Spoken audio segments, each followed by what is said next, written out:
Support for Red Blue Hoops comes from Nicholson, McNamara, Smith & Associates, Merrill Lynch Wealth Advisors, dedicated to helping clients define financial goals and develop customized wealth management strategies. Information at 812-473-7336.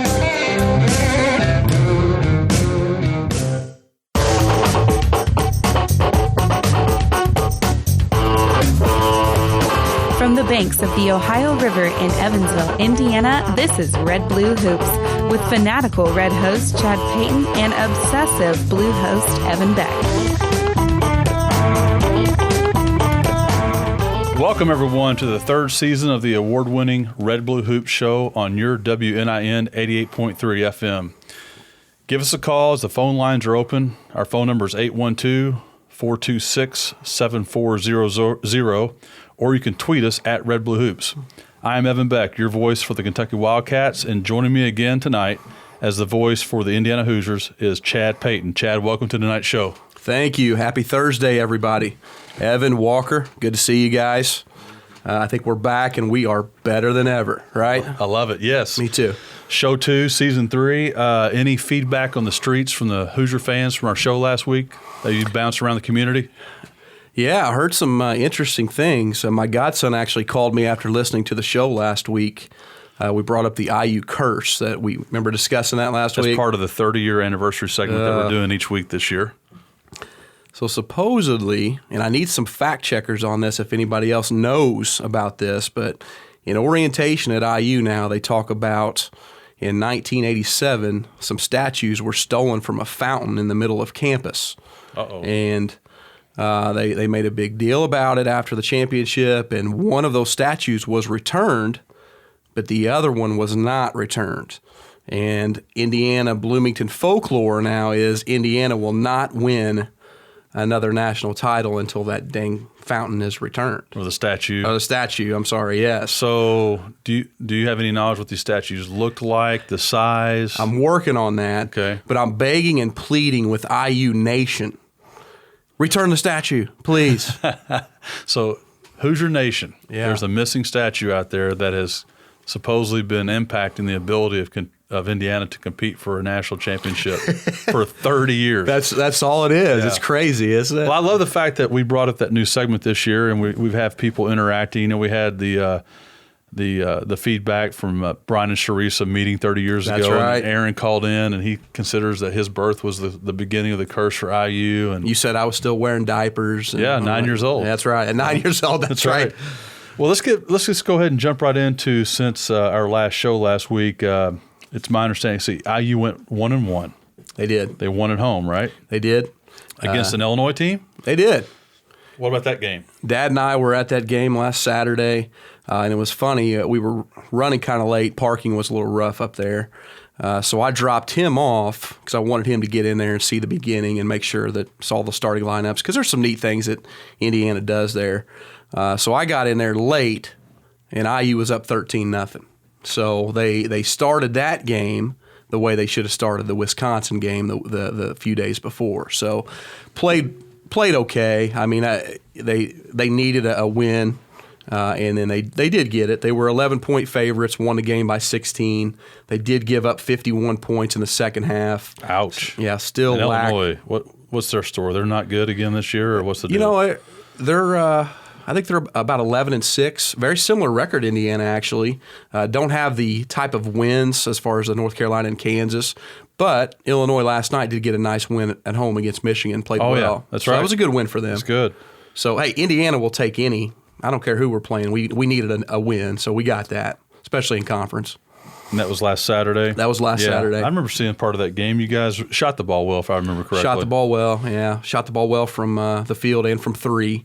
And did some good things. I was expecting I thought we might see a 30-point win. A motivated team that plays both halves well.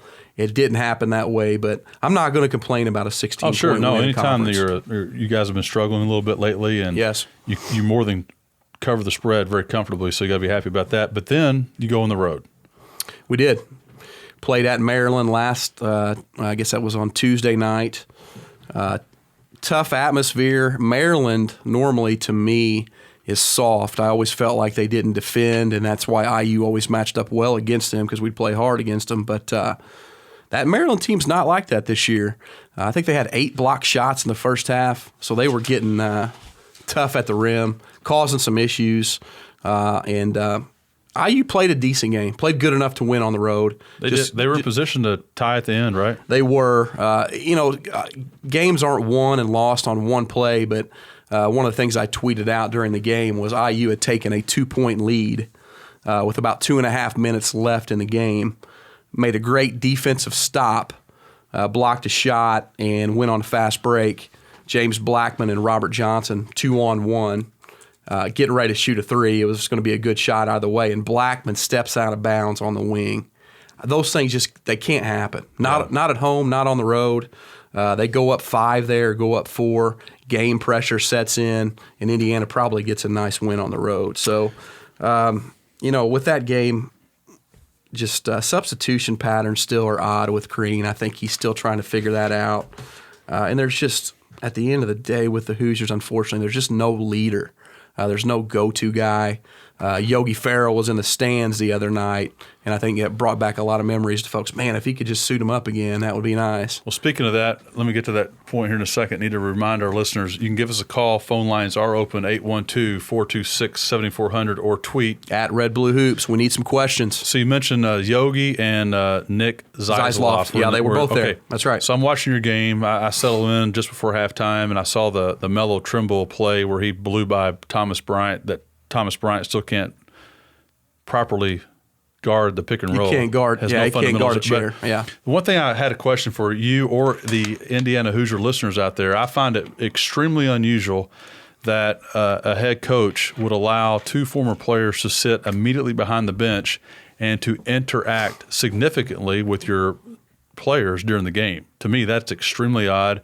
If I'm the head coach, it doesn't happen. Those players need to be listening to one of 4 people, the head coach and the 3 assistants. That's it. Mm-hmm. Well, maybe your strength and conditioning coach. He gets them all fired up. That's right, yeah. Beyond that, I mean, they were in I guess, Blackman and Bryant's ear.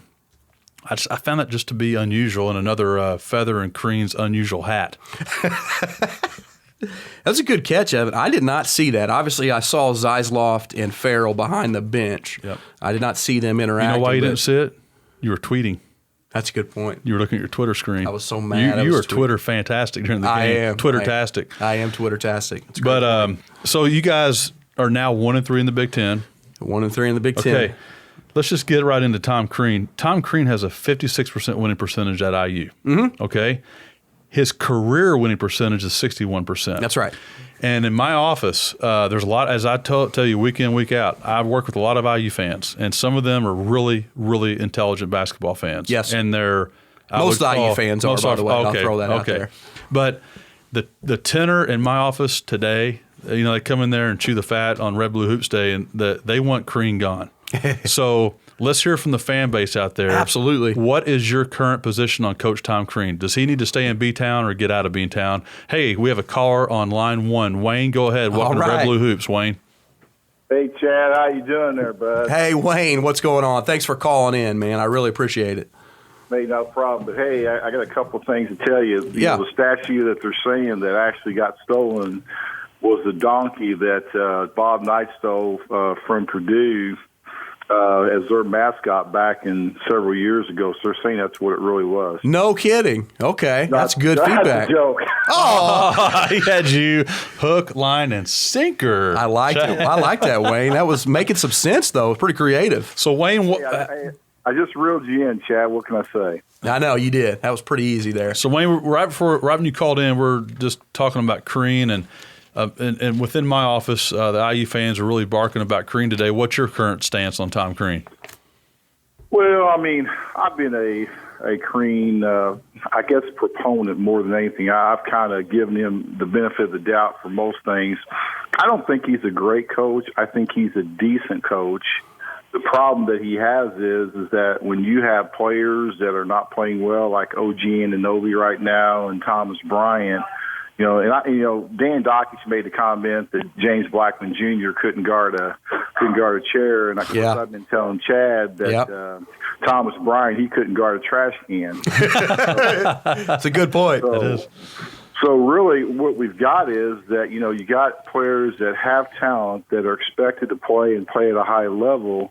If you take Thomas Bryant and OG when they have not been playing well, we're not a good team. Yeah, that's a great point.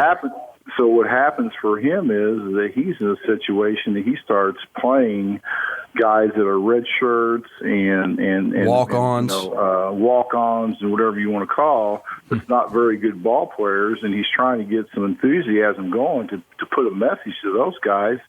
And he's not got a message to them, and they're still not playing well. Well, Wayne, to go ahead. Go ahead.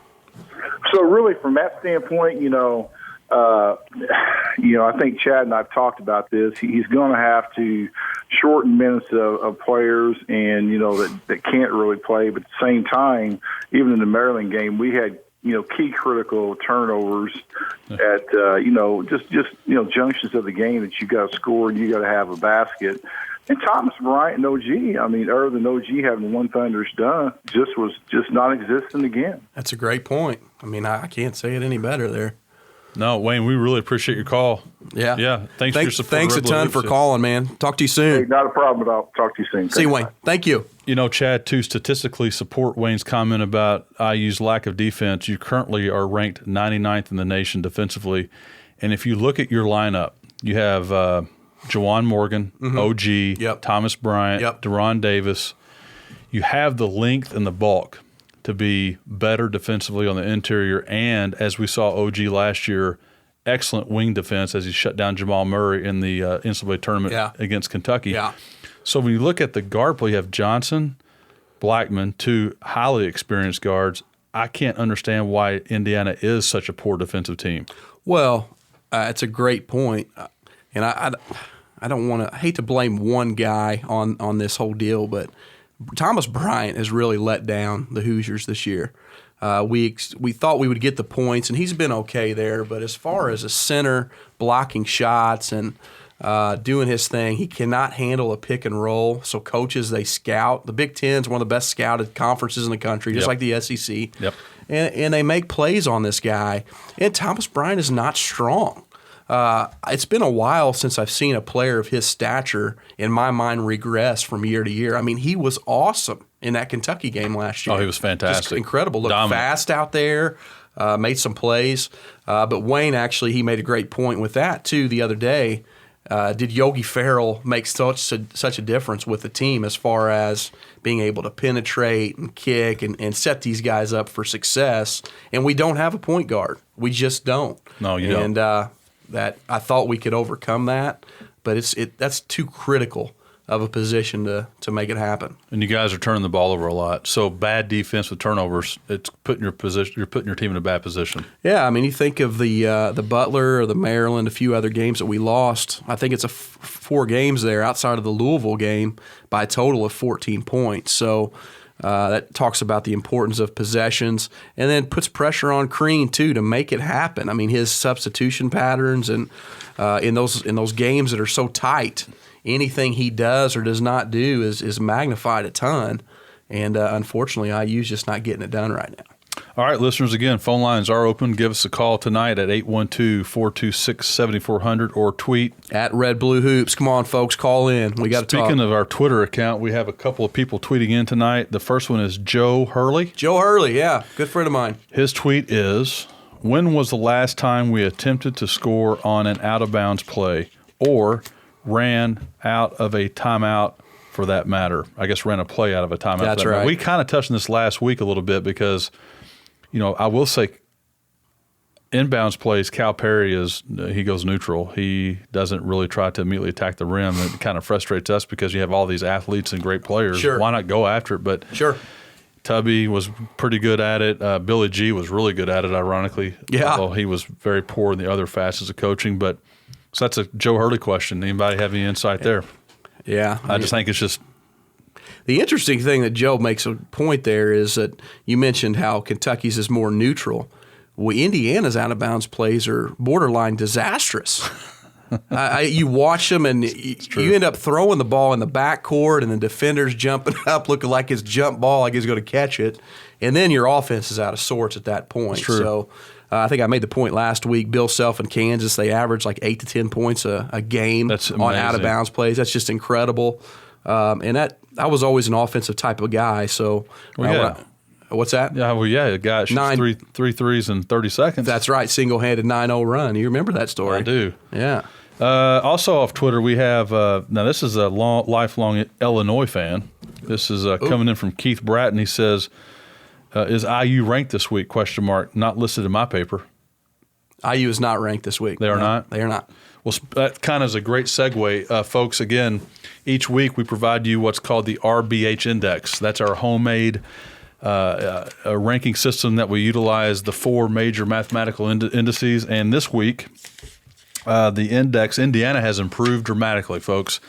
Last week, Indiana's RBH index was 62.5. This week, they're up to 48. Yeah. All right. And where they made it the most ground is in RPI. Last week, they were 134. Indiana is now sitting at number 90 in the nation in RPI. But now let's dig a little deeper there. When you pull up the Big Ten Conference in RPI only, Indiana is third to last in the Big Ten in RPI. Only ahead of Iowa is last, and then Rutgers, and then Indiana. Yeah. So that's got to be a little concerning, especially with the Big Ten being a little bit down this year. Yeah, you're right. It's hard to say still, though. It's so I guess we're 4 or 5 games in. I do think some of these teams, Michigan State's all of a sudden playing really well. They got Bridges back, Minnesota, Wisconsin's of the world. We'll see.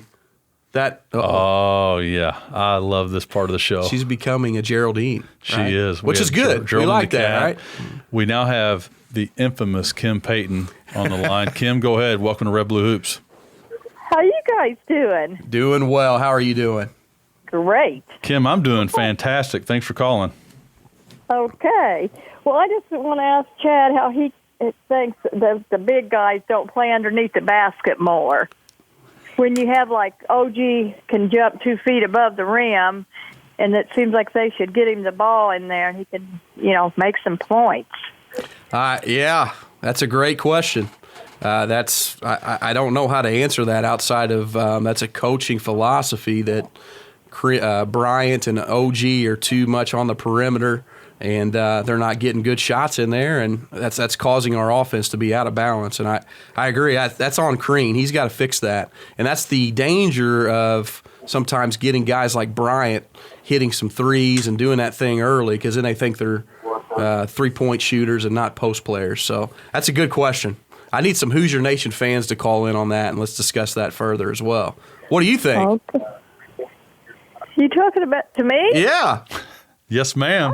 No, I thought you were the go-to guy. Okay, yeah, that's right. Hey, thanks for that IU thing too. It's fitting in the shop here or the office pretty nicely. Hey, Kim, I think we need to have a little bit of a Red Blue Hoops dinner at your house one night. That'll work. Are you a great cook? I am. Yes. What's your go-to dinner? Grilled pork chops. Oh, Daddy-o, I love grilled pork chops. And they're good. All right. That's nice. Let's plan on that, all right? That'd be great. Great. Anything else for us tonight? Just have a great weekend. All right. Thanks for calling in. Take those tickets for last week. No, he didn't. He was scared. Yeah, I couldn't do it. I just need some. Okay. Thanks, guys. You're awesome. See ya. Thank you. See you, Kim. All right. Well, digging back into Indiana's RBH index, since I've been doing this, I've never seen such a, I guess, tremendous spread. Because Indiana's ranked 29th in KenPom, 25th in Sagarin. Again, BPI is still offline, and then 90th RPI. I've never seen a spread like that before. Yeah, I'm trying to be cautiously optimistic. The next 6 games for the Hoosiers, I think, are very winnable, and that's easy for me to sit back and say. But and I think at minimum they need to go 4-2. Otherwise, they are pushing bubble type territory. That's right, and need to make it happen. So we'll see. Well, folks, again, phone lines are open. Give us a call at 812-426-7400 or tweet at Red Blue Hoops. We're going to our first break. Be right back.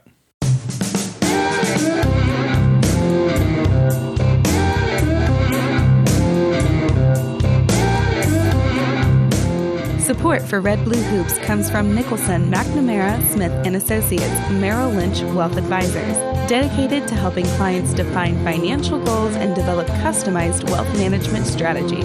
Information at 812-473-7336.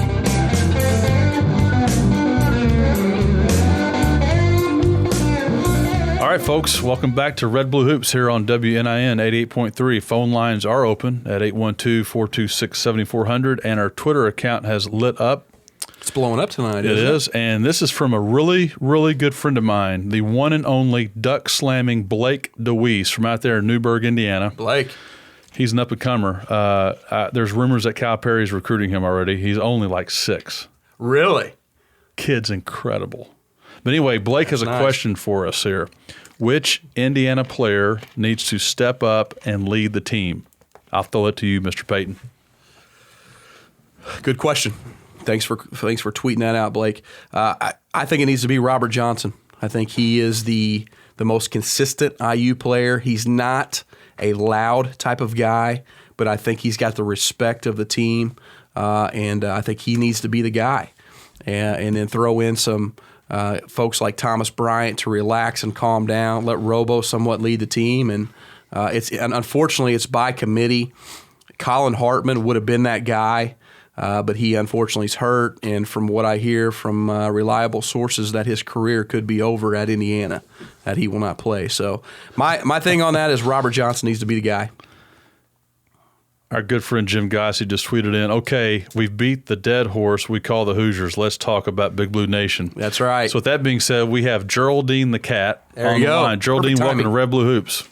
Hey, how are you guys tonight? Cat-tastic. Well, good. I'm glad. Hey, I've had the opportunity to do some traveling the last couple of days and put in some radio time, and I got to listen to an interview with a sports broadcaster, and I'm not a big sports fanatic, so this guy was news to me, but you all may have heard of him. His name is Joe Buck.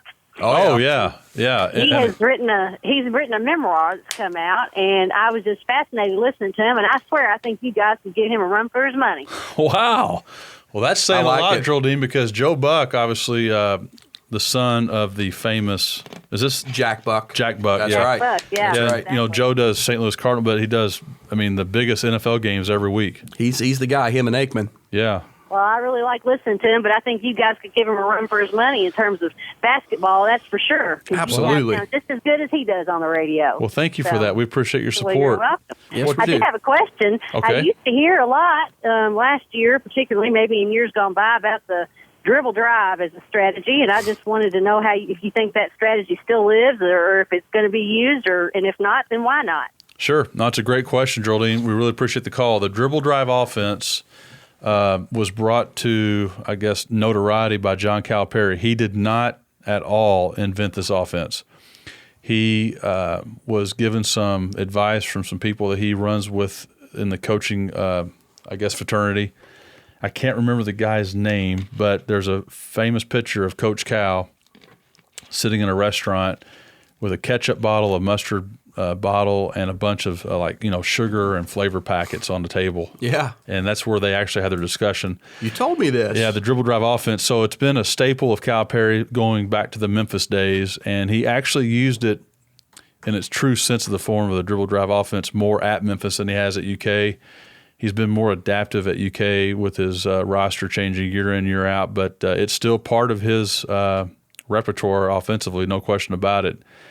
He loves his big athletic guards to be able to drive to the basket, and if there's anything that happens, they can obviously throw a lob to the weak side, or you can always kick it back out for a three. So it's definitely still part of his attack mechanism. Yeah, they're the best in the country at the lob pass. They are. It's and then that little, incredible. And it's interesting, Chad, because as this, each season we have a brand new roster, so you have to watch this team develop. But you're starting to see Fox and Monk, these little mid-lane floaters. And Monk hit one late against Vandy. That was sweet. Teardrop. Right over Luke Cornett. Nothing but net, 7 feet tall. Yeah, nothing but net. So, a month and a half ago, they weren't as effective in that shot. So you're starting to see that individual skill set improvement under Calipari come to the forefront for UK. So, but thanks for the call, Geraldine. The phone line is open 812-426-7400 or tweet at Red Blue Hoops. Hey, So, real go quick ahead. on that too. For Indiana fans, you got the dribble drive. Indiana has been known to have the weave and heave offense. That's right. So we're working on that, though. You guys are good at that offense. Yeah, unfortunately. We touched a lot about Indiana's bumpy week this past week, winning against Illinois, then losing to Maryland on the road. Yeah, who'd you guys have?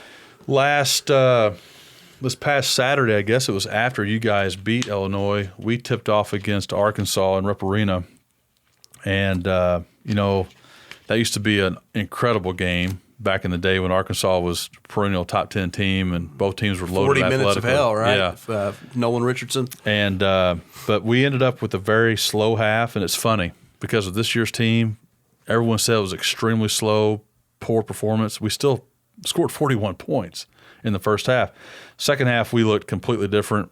We blew them out 97-71. Let's go back to the phone lines. We have White Cat on the phone. White Cat, welcome to Red Blue Hoops. Go ahead.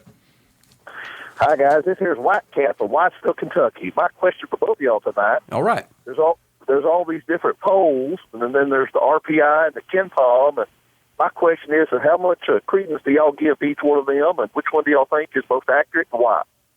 Great question, White Cat. Appreciate the phone call. So, well, for me, it dates back to about 4 years ago. I became exposed to KenPom, and when we started Red Blue Hoops 3 years ago, I brought it to the show, and Ben Shoulders at the time was not as familiar with KenPom, but over the last 3 years for sure, KenPom has become the most recognized mathematical computer program ranking system in the nation. Right. As being the most, I guess, diversified and statistically supported ranking system. But you also still have Sagarin still floating around. That's the old school statistical ranking system. You still have RPI, and then they say that BPI is going to come back. But for me, I go to KenPom first every time. I was going to agree with you on that. Yep. But yeah, White Cat, thanks again for the call. 812-426-7400. But back to Kentucky and Arkansas, it got chippy in the second half. I heard about that. Really chippy. And you have to realize Malik Monk is from Arkansas. The Arkansas Razorbacks and Coach Mike Anderson recruited Malik Monk since he was in the 9th grade. You know, when Malik was a senior, the entire Arkansas team and the coaching staff would go watch him play high school basketball. Wow. So Malik Monk, goes to Kentucky. So his entire senior year, every high school game he played in, he was being jeered and cursed night in, night out. He handled it maturely, and he's playing at Kentucky, and I don't know why you would want to deny a kid that would have the opportunity to hone his skill set at Kentucky. Absolutely. So anyway, it got chippy. There was a little bit of Isaiah Briscoe was stepped on intentionally by an Arkansas player. Shortly thereafter, Kentucky's playing defense, and how can I say this correctly on the radio, but an Arkansas player intentionally hit Malik Monk below the belt. Ooh. And it was not caught by the referees, but so it was chippy. Well, so the game ends. Again, we blow them out 97-71. And you've seen Tom Crean blow by the handshake line before. Oh, yeah. He's infamous for it. He is. Well, Mike Anderson may have set a new record. Really? I didn't see that. I'm going to check that out. I mean, if you watch it, it's like a blur. Anderson just zips right by Calipari. Any shake or nothing? It was a little hand rub, maybe. Okay. And Cal stopped, wanted to talk, but Anderson had nothing to do out with it. So that was interesting. But then for me, I'm so excited tonight because we went on the road Tuesday night. Tuesday before the IU game. Exactly. So we're playing at Vanderbilt. Now, Vanderbilt's not a highly ranked team this year at all. They're completely rebuilding. They have a new coach, Bryce Drew. Yeah. Played at Valpo. Yeah. But for me, I don't care what we're ranked. Anytime we go down there and get a W, I'm ecstatic. Very happy. I was listening to pregame. Former UK star Rex Chapman from Owensboro. He now does pregame. And he said his freshman year he went down to Vanderbilt and he was completely lost, didn't know how to handle anything, played terrible, he said. He said he does not see how Calipari can take all those freshmen and go into Vanderbilt and get a win. Last year, we got spanked by 12 down there. I remember that. And if you think about last year, we had a more seasoned guard play with especially Tyler Eulis. Yeah. This year we got a pure freshman Fox running the point, and we get in severe foul trouble. The game was 87-81. I mean, Kentucky pulled out the win. And one thing I found funny at the end of the game, I don't know if you saw or heard this, but Malik Monk's going to the line to shoot free throws, put the game on ice, and the Vanderbilt fans are all chanting overrated. Okay, number one, you're getting beat. And you're talking about a kid that scored 47 against Carolina, so it's kind of a funny deal chanting overrated. Wow. When you're losing. Yeah, that's a little odd. goofy. Going back to the hotline here, we have Wayne. Wayne, welcome. Is this the same Wayne? I don't know. Hey, Wayne, I have to ask another question here. All right. Thanks, man. This is really for Evan. Okay. Evan, can you explain a little bit the recruit with UK? I guess I can't think of his name. That's coming in mid-semester, like right now, and Yes. it actually has 18 months of eligibility, like maybe this year and next year. Can you explain a little bit about that? Sure can. Yeah. Thanks, Wayne. His name is Hamidou Diallo. He's currently coming out of Putnam, Connecticut. And the situation there is he has already graduated high school spring of 16. Yeah. So he's now been in a prep academy, and he is actually on campus, fully enrolled. He is beginning to practice with the University of Kentucky Wildcat basketball team, and he is eligible for the draft this year. Okay? Mm-hmm. So there's been a lot of debate this week about will he play or not play this season. So he's going to come into practice. I think there's potentially a chance he will play this year.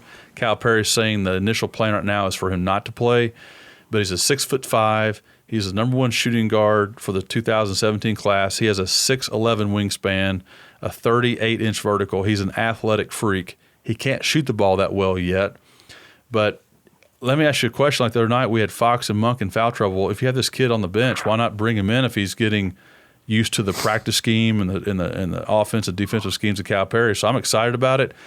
There's a chance he will go to the draft this year. Now, what I think will happen, he'll go to the combine, which is a new rule now. You can now go to the NBA combine, get all the input from the NBA people and the executives, come back to college, and so the plan is for him to play for us next year.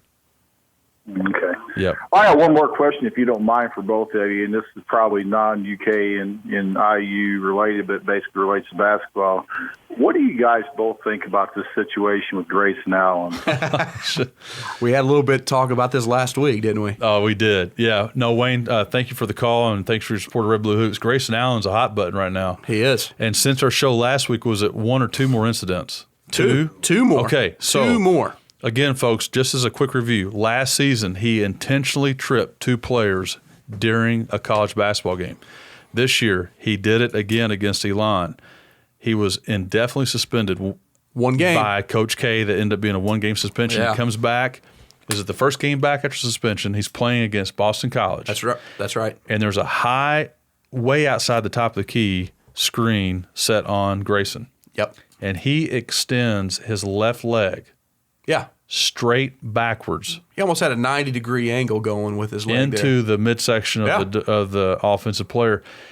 And I was always trained to fight over a ball screen by kicking your leg out forward, away from and get around. You can't see us on TV right now, folks, but you kick your leg up and around the defender, not backwards. You don't backwards. typically look like a ballerina out there, right? So that was odd. That was intentional. Absolutely. Well, then since then, I guess at Florida State, what happened down there? They got beat down there, lost by 15, but he's running to the corner to grab a ball that's going out of bounds and runs into the Florida State assistant coach, and in my humble opinion, basically was falling in and pushes the assistant coach. And I've seen a lot of media saying, "Oh, there's nothing to that," but man, it seems like there's a lot of Grayson Allen apologists out there, and I don't get it. He's got he has a problem, I think. What do you think? Oh, there's no question he has a problem. Yeah. It's habitual. It's obvious. I mean, he's done 3 trips, the unusual ball screen, and now the push. That's 5 incidents. Yeah, and one. Basically, if you carve out the first part of last season, the rest of it's basically one season to play. It is. We're going back to the Twitter line, folks. Again, you can tweet us at Red Blue Hoops. This is to Chad. Uh-oh. From Brant Wilson. I think he's a Castle Knight. in Walker's class. By the way, Walker Beck, our intern here tonight. Awesome, running Walker. social media. He says, Chad, between Purdue and Indiana, who will win? They'll both win at home. I'll call that right now. So they both have home games They against each other. do play each other. Yeah. Man, that freaking kid for Purdue is a monster. What's his name? Haas or Hayes? Well, which one? Caleb Swanigan or Isaac Haas? Swanigan's a normal monster. Yeah, Haas looks like Paul Bunyan. It's about Haas 7'3", 300 his pounds. calves are like oak trees. Mm-hmm. But not that skilled, but yeah, takes up space. But I do think Indiana will find a way at home, and Purdue at Mackey. They could beat the Golden State Warriors in Mackey Arena. So they'll win up there. That's a heated rivalry for you guys, isn't it? It is. And Purdue's playing well this year, so it makes it even better. Wow, time flies, Chad. We got to go to break. We'll be right back, folks. Go Big Blue. Go Hoosiers.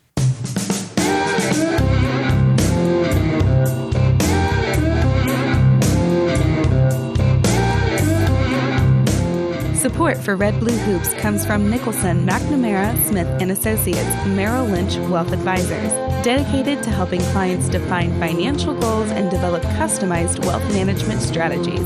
Information at 812-473-7336.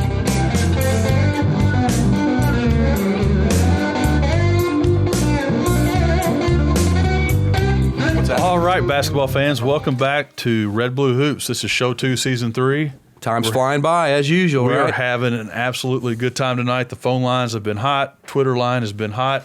You can call us at 812-426-7400 or tweet. At Red Blue Hoops. I'm going to read a Twitter question Fantastic. here. Bring it in. Mr. Jim Gotze called in, an avid follower and a good guy here. He asked a question. I'm going to ask Hoosier Nation. I'll give a little bit of a response, but I'd like some folks to call in on this. IU fans calling for Crean to be fired. Who would we want as a coach? And then maybe the secondary piece of that is who could we get? Well, and that's here's my theory on that. That's a great question by Jim because again, the chatter's picking up. It's picking up in my office for sure. I mean, one of your biggest fans. Again, he's a great fan. Yeah, intelligent. He wants Crean gone. I say we make a challenge to our Red Blue Hoops listeners. Call us next week with a short list. Yeah, let's hear it. Hey, you guys, call in 5 names. We got to go back to the line. And we have Johnny Versace on the Red Blue Hoops hotline. John, welcome to Red Blue Hoops. Go ahead. Big Cat. Johnny Versace. How you doing tonight, buddy? Awesome. How you guys doing? Good. What's going on, man? We're having a cat-tastic time here tonight. Appreciate you guys doing the show. Yes, sir. What do you have for us tonight, Johnny? Hey, a couple things on the Vandy game. I want to circle back on that. I thought that the officiating in that game, not that it went one way or the other, was called so closely that it really took away from the flow of the game. A lot of fouls. It did. There's like 40-some-odd fouls in that game. I thought just to watch the game, it was really not a very fun game to watch. No flow. The other observation I had on that, which was interesting watching on TV, because I've been to that. I know you've been to that arena a number of times. And yes, sir. It's a goofy arena. It is. But there was a lot of Kentucky fans there because when you watch it on TV, man, you could hear the Kentucky fans. Not that there was as many as there was Vandy fans, but they were loud enough that you could hear them on TV, which is really kind of pretty cool, I thought. Oh, there's no question. Now, one thing I did observe that I've never seen in my lifetime, there were a lot of empty seats for Vanderbilt, Kentucky. I've never seen empty seats for that game. I thought that was interesting, too, and we were talking about that. Somebody said they didn't think the Vandy students were back to school yet. That could be that a lot. That could be the case. I can tell you this. I have a good friend that was in Nashville for business. He walked up to the ticket booth, bought a ticket, face value, 20 rows behind Kentucky's bench for that game. Really? Yes. Wow. And what happened was, if you saw the game at the very beginning, there were a lot of empty seats in the lower arena. Well, they started filling up. That was not people walking in. That was people from upstairs walking down. Wow. So that was so I would say it was 60% Kentucky fans probably, from what I could tell on TV. And you could hear the crowd roars were kind of equal for each team. Yeah. But hey. So I got one final question for you. I'll take your answer off the air.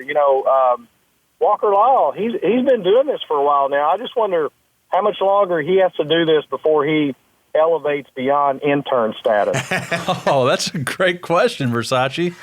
Again, thanks for the call and your support for Red Blue Hoops. So, we do have an open mic sitting here. So maybe down the road we'll have a Walker segment. Put him to the test. We can't here. have two Kentucky people on the air. Tell you what, he's blushing, Chad, like you did last week when your mom said you look good in blue. Oh my gosh, that's a good point. That was awesome. We're back on the phone lines. We have Ben. Ben, go ahead. Welcome to Red Blue Hoops. Hey, how you guys doing tonight? Doing great, Good. Ben. I think you talked about the dribble drive earlier. I think that guy's name was Vance Wahlberg. That's correct. That is the name that escaped me. Bingo. Thank you. Yeah. Gotcha. And I just got one sort of, I guess, observation that see if you agree or disagree with me. But I'd say a bittersweet thing about having so many one-and-done players go through the program is there's been just more than usual large quantity of players that have gone through than a normal 7-year span. And because of that, you get a lot of players that I think are overlooked or underrated once they go into the league. I'd say the biggest example for me would be Deron Lamb, easily. But yeah. I think you think there's a good chance that Isaiah Briscoe will fit in that category since he was kind of overshadowed by Murray and Ulis last year and Fox and Monk this year, because probably the two greatest pairs maybe of guards in UK history. That's a good point. You've got Briscoe kind of as a third wheel in there, so I want to know what you think. Well, that's a great question, Ben. Thanks for the call and your support of Red Blue Hoops. I've never thought of that from that perspective, but Lamb played 2 years, won a title. Yeah, he's was a nice one player. of the best shooters to ever play at UK. A lot of things about Deron Lamb off the court that most people don't know. He's kind of an odd fella. Okay. And I'll summarize it by Kentucky saying, people are. But, I that got was you. an But easy one. I'll just classify it as he can be known to be a little bit lazy. Okay. And one of the reasons he's out of professional basketball now. But let's see, Briscoe. I think Briscoe has a greater leadership role on this year's team than Lamb did on that team because, again, you had Marcus Teague, Terrence Jones. Gilchrist was a tremendous leader. And then Who Davis. was the senior you guys had that could shoot? Darius Miller. Darius Miller was a nice player. I think Briscoe has a much more elevated leadership role in this year's squad, so I think he'll be overshadowed less, is my opinion. Well, I do like Briscoe, elite finisher around the rim. But, man, in the NBA, as far as that next level, he's kind of a dime a dozen. He's got to be able to shoot the ball consistently. And I don't watch Kentucky enough to see that, but every time I watch him, he's getting to the rim. You're welcome to my house anytime you want to come and watch the game with us. Walker and I'll educate you. Likewise. Right. Likewise. I got you. So I'll tell you what, folks, phone lines are open, 812-426-7400 or tweet. At Red Blue Hoops. Hey, go ahead, fire away. My wife just tweeted in. Beautiful wife. Steve Alford. So who's your nation? Would you be interested in Steve Alford coming back to Bloomington? So I tell you what. He did. He's in pretty good shape there at UCLA right now. So. Years ago, when you hired Crean, it was a resounding no about Hoosier Nation. Right. I remember it. Well, he was in the Big Ten. It underachieved at Iowa. I mean, they weren't great, but Iowa, you can recruit some players and should be good enough to make the tournament. And so I don't know. Home state hero. That's right. I mean, he could break the 87. He was on the 87 team. Maybe bring him back, and the curse could break. Maybe he has the statue. He might. He might. We really need some more intel on this. I'm fascinated by the story. In fact, it's probably one of the most rewarding moments of my Red Blue Hoops career. The fact that we brought the 30-year anniversary segment up and this came out of it. That's right. Speaking of the 30-year anniversary. You got to break. Oh, we need the movies and the songs. Okay, right? folks. This is our weekly segment, and to celebrate the 30-year anniversary of Indiana's last time to hang a banner. It's been so long they don't know how to hang a banner. No, that's not true. You guys hung a banner one time for finishing third in the Big Ten or something. Is that right? Well, yeah, you're right. I think it was second. Second. So anyway, folks, dating back to 1987, close your eyes and let's go back down memory lane. Number 18 movie of the year, Broadcast News. Oh, don't know look that at one. Berger back there getting the head nod on that. I like that. Berger, he's seen that. Directed by James Brooks. His brother Albert Brooks was the star, and supporting actor William Hurt, and then supporting actress Holly Hunter. Okay, now this next one, number 17 movie for 87, I had never heard of this. Had to look it up. Outrageous Fortune. Well, there were some big-time actresses in that. The entire studio has blank stares on their faces. Shelley Long and Bette Midler. That's two pretty known folks. Never heard of that movie, but No. it grossed $52.8 million that year. Okay, songs, 1987. 18th top song of the year, I Think We're Alone Now by Tiffany. That's my sister's name, so I remember that one. That's a good one. Tiffany Payton. That's right. 17, Head to Toe by Lisa and Cult Jam. That was a great video on MTV back in the day. Remember that? The MTV used to play videos? do. That's how long it's been since Indiana won a title. So, folks, what we're asking, hey, give us a call or a tweet or a text. Let us know what you're doing in 87. How do you remember the last time Indiana won a national championship? You know, for Kentucky, it was only 3 years ago, 4 years ago, 5 years ago. But, hey, I was telling you this a second ago. Remember, Hoosier and Kentucky fans, Tom Crean is only one measly national title away from tying John Calipari for national championships. So remember that. Sam, where were you in 87? I didn't exist. Oh, wow. Oh, my goodness. I was in gracious. diapers and she didn't exist. Wow. Speaking of Sam, we have a Twitter hitter. That's pretty good. I've heard that before. This is Sam Wrench, another Castle Knight sophomore. Wow, Walker's bringing in the Twitter feed here tonight. Who do you guys have as number 1 and number 2 seeds? I haven't even thought about it. I mean, Kentucky's obviously a 1 seed right now. Well, you guys said that on bracketology. Had them as a bracketology, one. folks. That actually surprised me, but Kentucky's I mean, I guess a it makes 1 sense. in the South region as of today, and IU's a 9 seed in the East. So you guys have not gone down. That's right. And that's as of today by Joe Bracketology Lenardi. I do like Kansas, Villanova, North Carolina, Gonzaga. Gonzaga's more than likely the Zags are going to be unbeaten going into the Okay. My ones are UCLA West. UCLA. Good call. Kentucky South. Duke's going to be the East. No way. Yeah, You think? Yeah.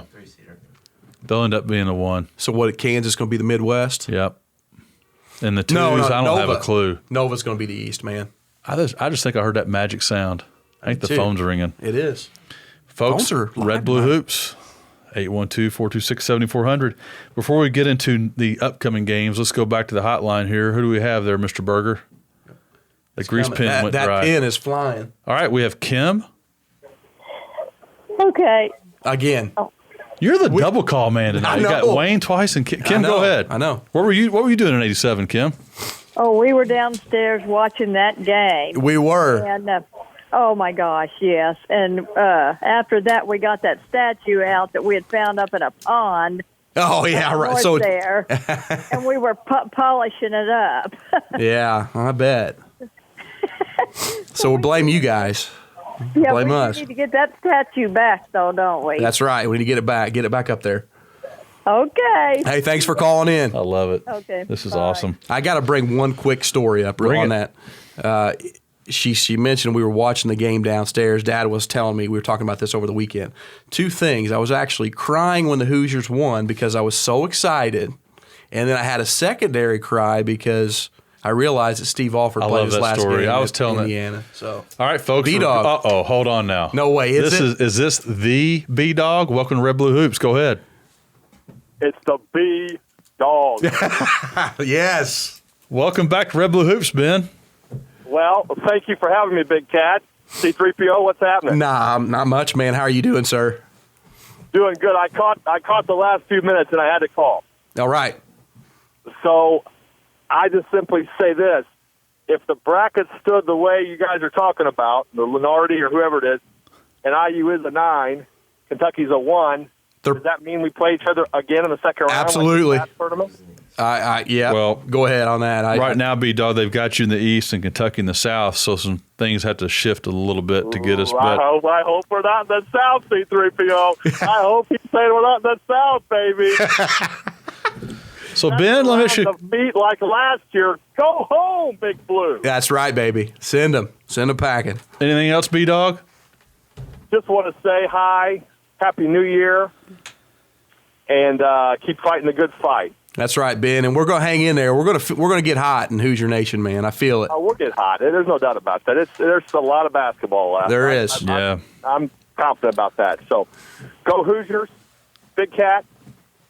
Red Blue. All right, buddy. See you, man. Thanks, Ben. See you guys. Have a good one. Real quickly, we have to get into U of E USI, but before that, yes, your upcoming games before next week's show. We play Rutgers on Sunday. Where? And then, that's at Bloomington. And then Penn State at Penn State next Saturday. And those two games are must-wins, both of them. So at Penn State, what's that going to be like, you think? It's not going to be easy. Okay. I would see They just beat Michigan State. They did? Wow. Yeah, they did. Thanks, Walker, for that. Okay, Yeah. Kentucky folks, we host Auburn this Saturday in Rep Arena. Bruce Pearl comes back into the confines of Rep Arena. You know, Bruce and Cal are old rivals when Bruce coached Tennessee and Cal was at Memphis. That's right. Then we go on the road next Tuesday at Mississippi State, and that's Ben Howland. Ben Howland. And I don't know really much about Mississippi State this year. I haven't had. They just smoked LSU, I was just told. So we'll see. I think 2-0. Yeah. Yeah. So real quick, hey, USI folks, last week we were talking about they were undefeated. They have remained undefeated, 14-0. Great team. They have risen up in the power rankings to number 5. They have gone from 17 to 10 in the regular rankings. They have 5 games in the next 10 days against teams that have a combined record of 60-11. So wow. Big stretch for USI, Screaming Eagles. Tonight they play at Truman State. Saturday they are at Quincy. And then Monday, the big game, they host Bellarmine. Yeah. So U of E, Chad? U of E, unfortunately, lost 3 in a row. But have 2 home games coming up at Southern Illinois on Saturday at the Ford Center, and then Wichita State Tuesday night. If they get those 2, that would be huge. So come out and support the Aces. They need it right now. That's fantastic. Again, USI at home Monday night against their rival Bellarmine out of Louisville. Chad, 30 seconds till we got to go. Once again, the show has flown by. It's been a lot of fun. Absolutely. We really appreciate all the calls and all the Twitter feed. The support of Red Blue Hoops and WNIN is greatly appreciated. We'll be back next week for show 3 of season 3. Yes. Yes. And Sam and Berger, appreciate the support. Walker in the house, and our special guest from Charlotte, Brad Barber. Hey, go Big Blue. Go Hoosiers. We are out.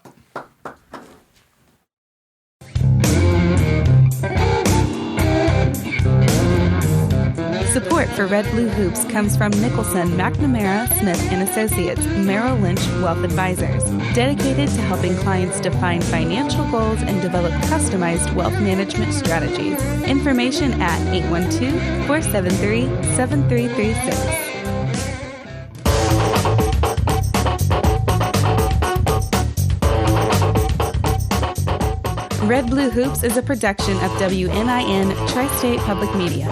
The executive producer is Brad Kimmel. Steve Berger is the producer. The technical director is Samantha Horton. The opinions in this show do not necessarily reflect the views of WNIN staff or board of directors, or, for that matter, Purdue fans, Evansville fans, USI fans, Louisville fans, and certainly not Duke fans.